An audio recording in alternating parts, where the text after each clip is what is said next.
This past Game Awards was a show, to say the least. Astrobot! Yeah! But out of the many surprises that came from the awards, there was one little thing that caught my eye. A game. A card game, to be exact. Balatro.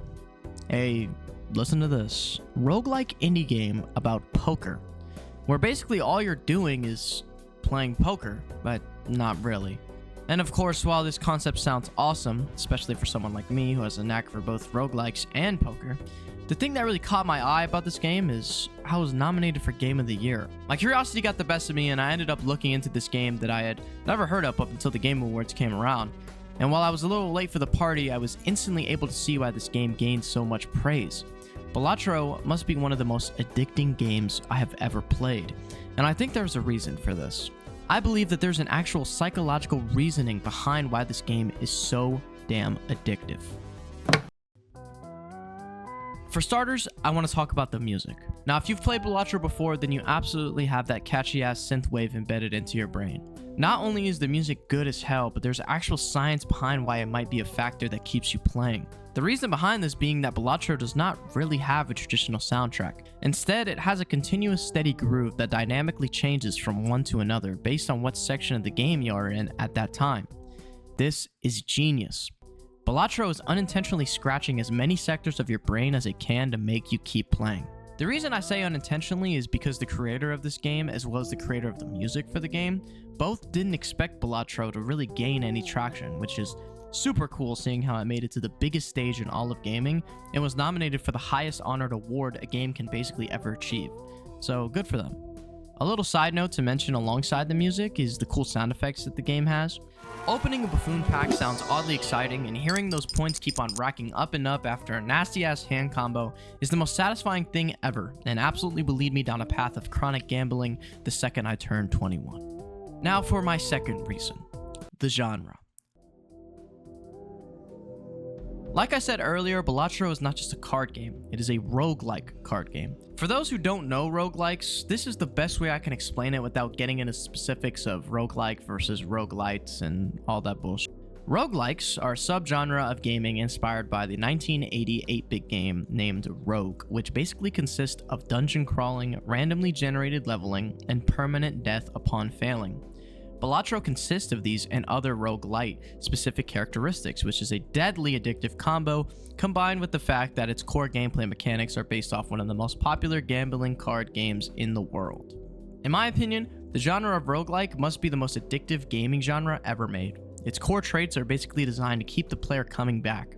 Roguelikes string the player along by keeping the experience similar but fresh by randomly generating the levels ahead every single time you start a new run. On top of that, roguelikes give the player complete control of how they're going to defeat the game by providing them with a large pool of items that are designed to synchronize well with one another. To really seal the deal, a lot of roguelikes like to make benchmarks such as completion of the game or failure to complete the game a part of the experience rather than an excuse to move on from the experience.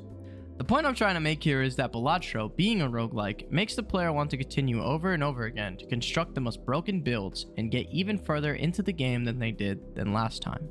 It constructs a cycle that I have fallen victim to time and time again. And lastly, my final point and most compelling reason of all. Balatro is gambling. You are literally gambling. And for those who need any greater explanation of why that might contribute to Balatro's addictive cycle, I encourage you to purchase a ticket to Vegas and visit one of the casinos to examine the local wildlife in their natural habitat. Texas Hold'em Poker is a widely known casino game that absolutely has a cult following of addicts behind it, just like many other casino games. And guess what you are playing in Balatro? Of course, you're not really playing poker, you're playing Balatro, which is a much more skilled-based version of the, Is that a beaver? No, yeah. It is. Hey, beaver.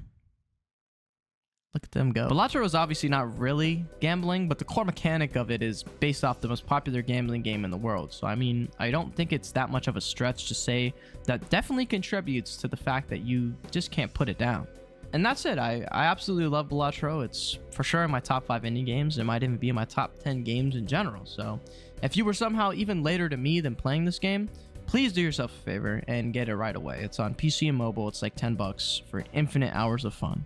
I've seen a tiny spike in popularity in my recent videos. I just want to say that I appreciate that a lot. Me and my new editor, who should be editing this video right now, definitely put a lot of time and effort into these videos, so knowing that someone is out there watching them makes it much easier to justify putting that much time and effort into them. Anyways, that's all I got for you today. Drink water and